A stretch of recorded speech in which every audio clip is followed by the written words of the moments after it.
Everyone, this is Carla from DIY Happy Home, and today I am making some pork loin chops. These are thin cut pork chops, and I've got my breading station here, and I have here some seasoned flour.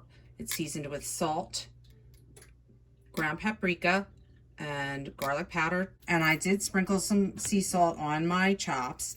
I'm going to go into the flour. Then from there I have 3 eggs and a half a cup of buttermilk that I've mixed with some garlic powder and some salt.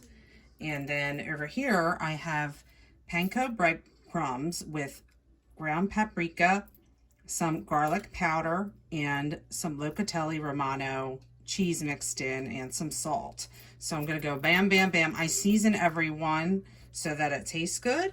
So I'm going to start here with the flour, and I'm going to put my chop in the flour, and then I'm going to go to my egg buttermilk mixture, and then from there I'm going to go into my panko breadcrumb mixture and try to get it as crispy as I can, get as much on here as I can.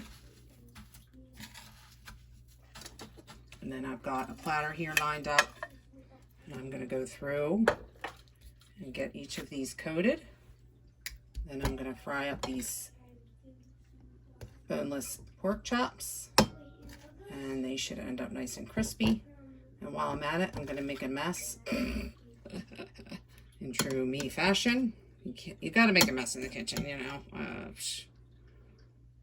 we go.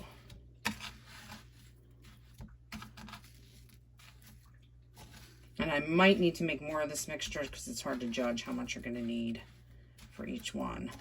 But it's important to make sure you season, like I said, season each component because you want it to taste good.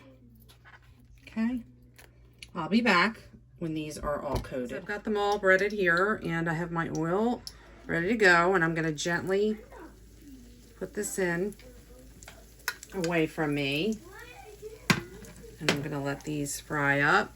And I'm not going to crowd my pan. Let me make sure, put it up a little bit. I want them a nice golden brown, and I'm using avocado oil today because it has a high heat temp, but you could use whatever oil you prefer for frying. I also have a tray ready to go, lined with parchment paper to keep the ones that are done first warm in the oven.